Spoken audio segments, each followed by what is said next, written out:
ভরকেন্দ্র বদলাচ্ছে শাসক শিবিরে, শিল্পী বয়কট তর্কে প্রকাশ্যে অভিষেক বচ্চন খণ্ডনে কুণাল কল্যাণ ব্রাত্য। ভোটের দিল্লিতে এবার কেজরি এবং তার দলকে নিশানা মোদির, দ্রুত প্রত্যাঘাত আপেরও। নমস্কার, আপনারা দেখছেন মুর্শিদাবাদ নিউজ সংবাদ। আজকে তাজা কয়েকটি খবর।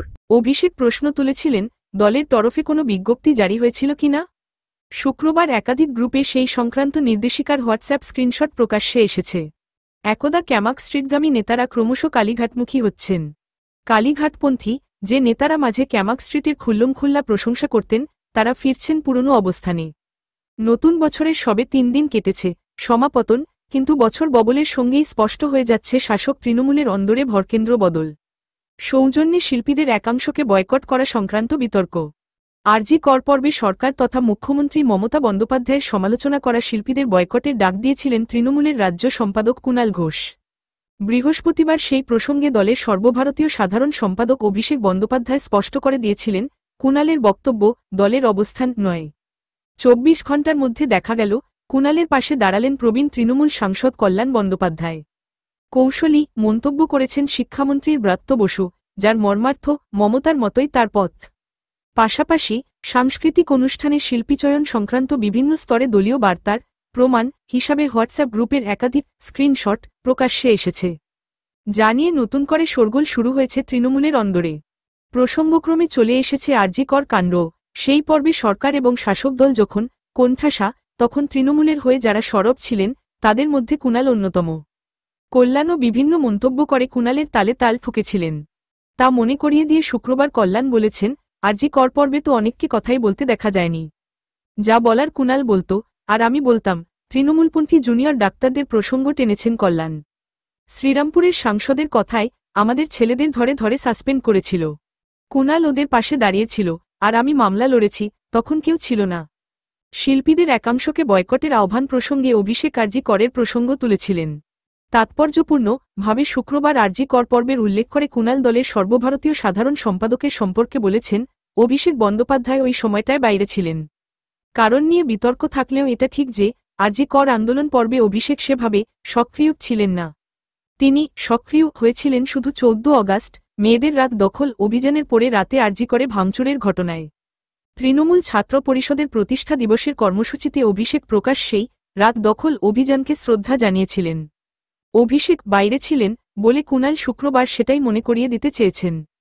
কুণালের বয়কটের ডাককে সমর্থন করে কল্যাণ জানিয়েছেন, তার সংসদীয় এলাকায় দলের লোকেরা যে সাংস্কৃতিক কর্মকাণ্ডে যুক্ত, সেখানে এমন কোনো শিল্পীকে তিনি ঢুকতে দেবেন না, যারা আরজি কর পর্বে তৃণমূল তথা মুখ্যমন্ত্রী মমতার সমালোচনা করেছেন।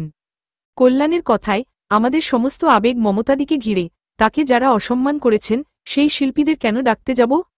আমার এলাকায় তো আমি ঢুকতে দেব না। আবার শিক্ষামন্ত্রীর ব্রাত্য বলেছেন, দেখাই যাচ্ছে দলে 2 রকমের মতো রয়েছে।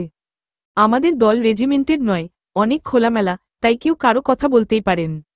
সেই সঙ্গেই ব্রাত্যের সংযোজন, দলে অভিষেকের স্থান আমার থেকে অনেক উঁচুতে। তাই অভিষেক ঠিক না কুণাল ঠিক, তা আমি বলতে পারব না, তবে দলের সদস্য হিসাবে বলতে পারি, মমতা বন্দ্যোপাধ্যায়ের মতোই আমার মতো। ব্রাত্য শুধু মন্ত্রী নন, তিনি নাট্যকার, অভিনেতা এবং পরিচালক। সেই শিল্পীসত্তা থেকেও তিনি তার অবস্থান জানিয়েছেন। তার বক্তব্য, কেন্দ্রে নরেন্দ্র মোদী সরকার আসার পর থেকে তার পরিচালিত দল কোনো অনুদান নেয়নি। যে শিল্পীরা সমালোচনা করেছিলেন, তারা ঠিক করুন রাজ্য সরকারের অনুগ্রহ নেবেন কিনা। ব্রাত্যের কথায়, বিরোধিতাও করব আবার অনুদানের জন্য নাকে কাঁদব, দুটো একসঙ্গে হতে পারে না।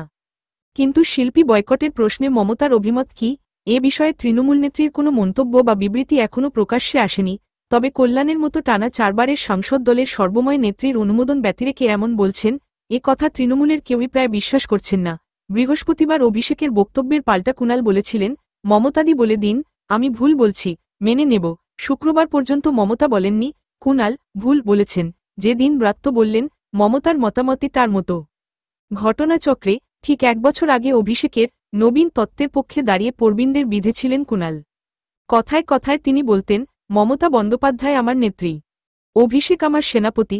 সেই তিনি শেষ কবে অভিষেককে সেনাপতি বলে উল্লেখ করেছেন, তা অনেকেই মনে করতে পারছেন না। ব্রাত্য অভিষেকের ঘনিষ্ঠ বলেই পরিচিত ছিলেন।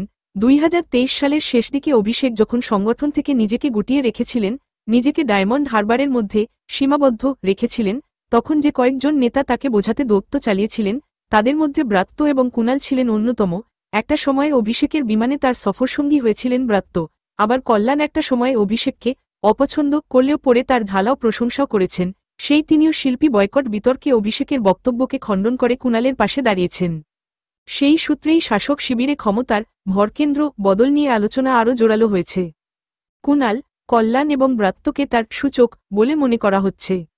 2021 সালের বিধানসভা ভোটের পরেই অভিষেককে দলের সর্বভারতীয় সাধারণ সম্পাদকের দায়িত্ব দিয়েছিলেন তৃণমূলের সর্বময় নেত্রী মমতা।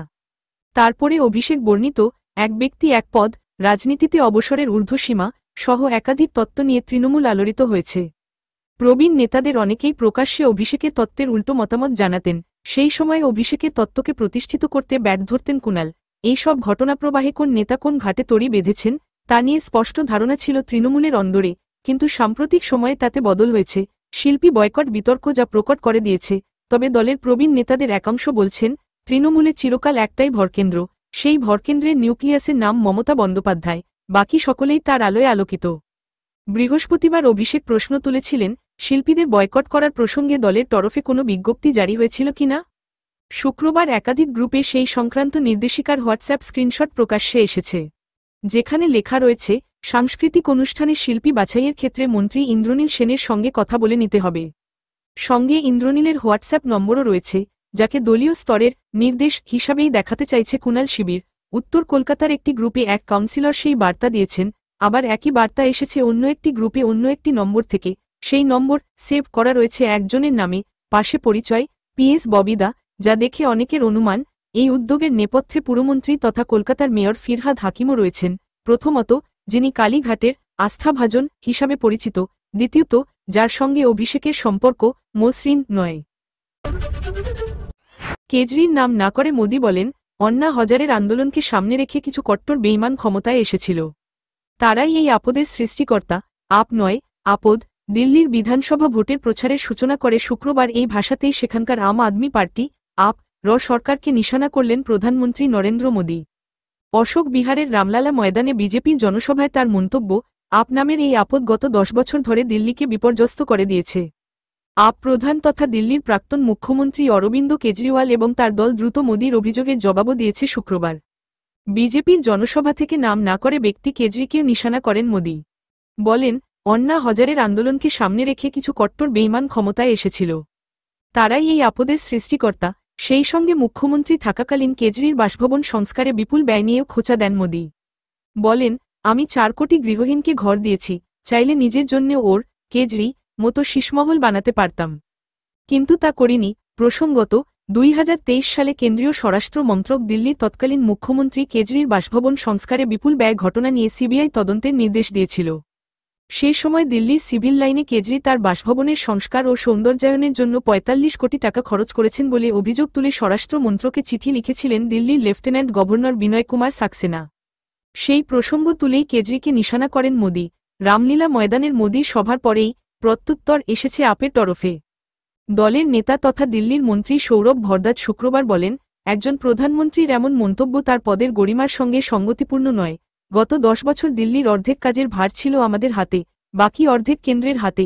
আমরা জল সরবরাহ, নিকাশি, বিদ্যুৎ বন্টনের ক্ষেত্রে অনেক কাজ করেছি।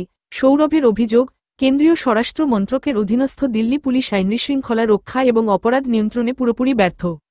আর মোদীর শীষমহল মন্তব্য সম্পর্কে কেজরি বলেন, আমি ব্যক্তিগত আক্রমণের কোনো জবাব দিতে চাই না। সেই সঙ্গে মোদীর আপ মন্তব্য সম্পর্কে কেজরির জবাব, কেন্দ্রের বিজেপি সরকার যদি সত্যিই দিল্লির জন্য কোনো কাজ করত, তবে মোদীকে আজ তার 43 মিনিটের বক্তৃতার 39 মিনিট ধরে গত 1 দশক আমাদের জেতানোর জন্য দিল্লির আমজনতাকে দুষতে হতো না।